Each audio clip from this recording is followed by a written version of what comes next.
If you're like me, you believe that the cryptocurrency space is fundamentally going to change the traditional financial system, the finance world as a whole. Now, what we need to try and work out is what cryptocurrencies are going to be a part of that. And actually, yesterday, the Bank of International Settlements published a report, an update on a much worked on subject matter that involves ISO 20022 standards and the ultimate push towards a global system that adopts these. And what we're going to do is take a look at a report that they published in coalition with the G20 that actually outlines ISO 20022, the agenda, and ultimately, one thing that you'll find when we dive into this report is a lot of the wording very much hints at distributed ledger technology. And of course, we will be talking about what ISO 20022 is more broadly and some of the cryptocurrencies that are involved with it. We'll be looking at a clip from BNY Mellon talking about this also, one of the higher-ups from over there. And of course, referencing what we've previously made a video on, which is Swift's warning that the deadline for everybody to get on board with this standard, and Swift is the largest messaging system in the world that's embracing this, and we'll look at some other people that are embracing this. The deadline is fast approaching. And actually, again, we believe that blockchain technology is fundamentally going to change the traditional financial system. Well, some of these ISO 20022 cryptos are actually going to play a vital role in tomorrow's financial world. And that's an exciting prospect. Let's dive into what this video was inspired by. And that is a tweet from the 7th of January.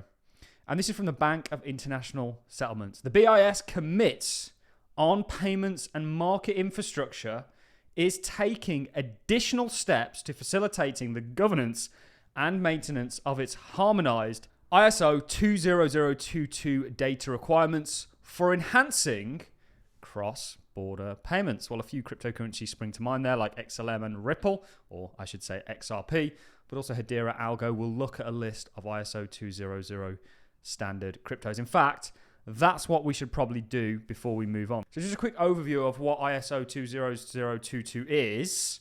ISO 20022 is an international organization for standardization for exchanging electronic messaging about payment data between banks. The goal of ISO 20022 to combine all existing messaging formats into one language, thereby simplifying data processing. So we're moving towards a global one world system, by the way, guys.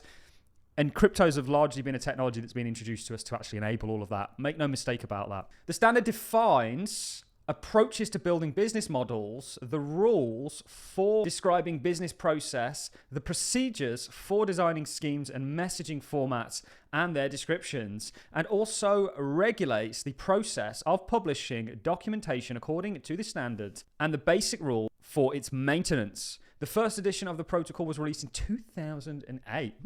That was actually the same time that the Bitcoin white paper was introduced to us on that fateful night, Halloween the 31st, 2008. Swift is competent authority for the registration and maintenance of ISO 20022. So we're going to look at an article from Swift, or what Swift have to say about all of this. And the interesting thing is here, we're looking at some cryptos that are involved in this. The transition from traditional Swift messaging to ISO 20022. So Swift is the messaging system that the financial system currently uses. We're moving to ISO. And actually crypto's enabling that. And there's cryptos that are compliant with this and likely going to be adopted to facilitate that new financial system. That's a massive opportunity, guys. That's why we're making this video. The transition from traditional Swift messaging to ISO 20022 will have a direct impact to the crypto industry.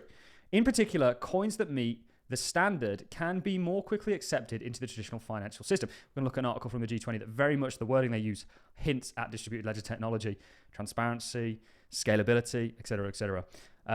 If it happens at such a large projects as Bitcoin and Ethereum adopt ISO standards and integrate into Swift system, this could radically change the way cryptocurrencies and fiat currency ecosystem works. To date, 8 coins already meet the ISO 20022 standards. XRP, which is XRP, Stellar Lumens, which is XLM, XDC Network, Algorand, IOTA, Hedera Hashgraph, HBAR, and of course Quant and Cardano.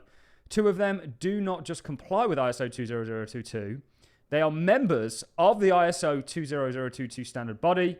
The currencies are XRP and XLM. And when we look at this document that was published by the G20 and the BIS, you might as well just say, they might as well just came out and said, we're looking to use XRP's ledger or XRPL and of course XLM. This is a tweet introduced by the BIS. If you go over to their website, you can actually see what they have to say about it in more detail in regards to harmonizing for enhancing cross-border payments. They cite a report. So report to the G20. Now this was from the back end of a few years ago, but actually it talks about a number of things. So this report was from 2023, and it's very interesting what it has to cite. So they're updating us on all of this. Remember, just very quickly to dive over to Swift. Swift have also tweeted about this. Swift is the premier messaging services. So there's now just under 1 year to go until the end of MT/ISO 20022 cross-border coexistent period for payment instructions. So that means goodbye old system. ISO is now adopted. This is the year where it gets adopted, ladies and gentlemen. There's been lots of documentation actually relating to XRP and XLM that hints at this. Early adopters of the new standards are already starting to see improvements, including interoperability across systems, interesting, and enhanced processing capabilities, brought to you by DLT, by the way, and more expected as momentum builds closer to the November 2025 deadline. That's when everybody needs to switch to the ISO standard. If we dive over to their actual publication on the back end of this, the really interesting thing that we've previously looked at, we did a whole video on this, was some of the community support for ISO. So this really highlights the fact that it's a big deal. Not only does Swift have 11,000 banks under them that are all going to have to adopt this standard, actually just look at some of what's been said here. We have a manager at ABSA, a chief technical officer, BNY, which is obviously BNY Mellon, one of the largest banks in the world, Bank of Australia, DBS are chiming in on this, HSBC, of course, have chimed in on this, a Turkish bank, and of course, Wells Fargo. Now, Wells Fargo have published some great stuff actually relating to the Internet of Value, but you can see just how many people are on board with this. And actually, if we go back now to what we were previously looking at, which was this report published in 2023, you can see the executive summary. But if we look at the purpose of this report, the report presents the CPMI's harmonized ISO 20022 data requirements for the enhanced process of cross-border payments. I wonder what technology is going to be underpinning that. Well, I think we know the answer. The harmonized requirements apply to interbank payments, clearing, and settlement messages. But the approach is relevant for the end-to-end cross-border payment chain. Payment chain, interesting. The requirements are the product of discussion within a joint task force of the CPMI and industry ISO 20022 experts, and were informed by the CPMI survey of payment system operators. ISO adoption plans to conduct in late 2021. Some people are already using this standard, by the way.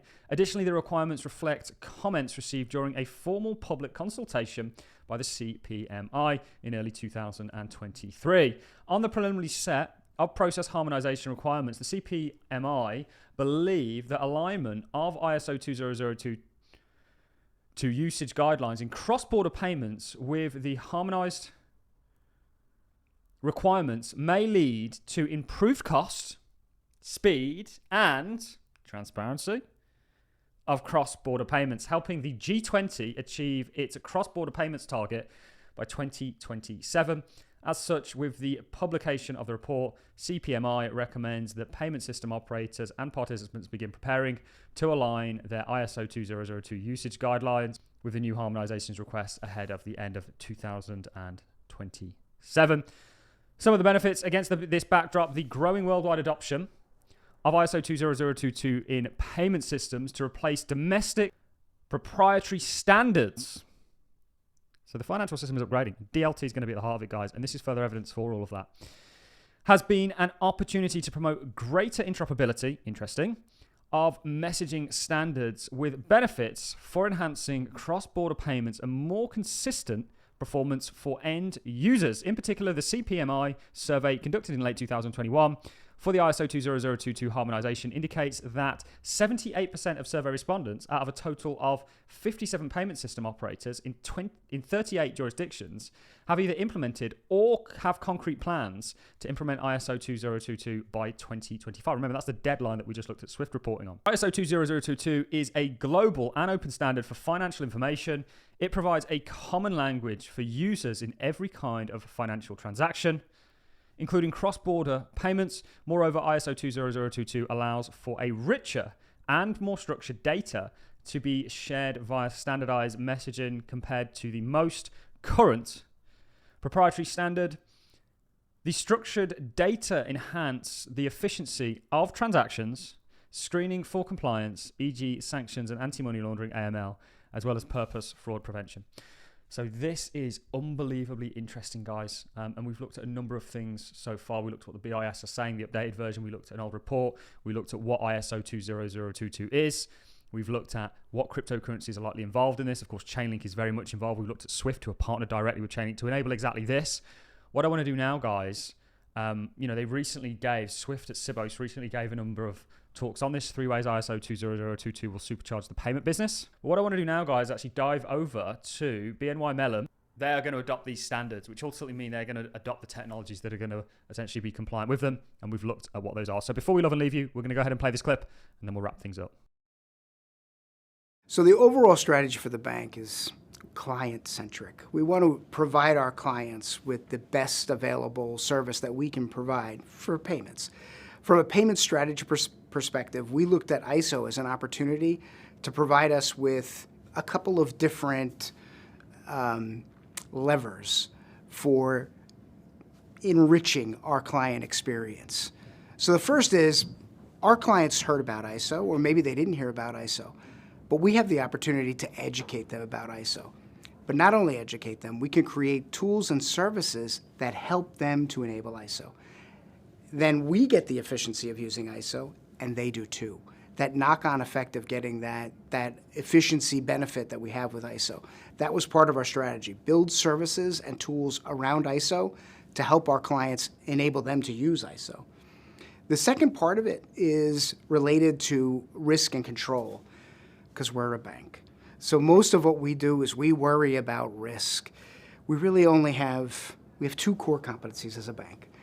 The first is trust, the second is network. And that first one, in order for us to do that effectively, we need to have good controls in place over our risk. ISO helps us do that.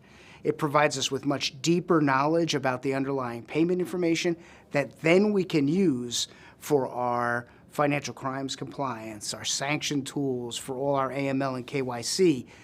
By making ourselves more in control and have a better, tighter risk control, that enables us to make our clients happier with us and get more clients. So that was a short clip from BNY Mellon.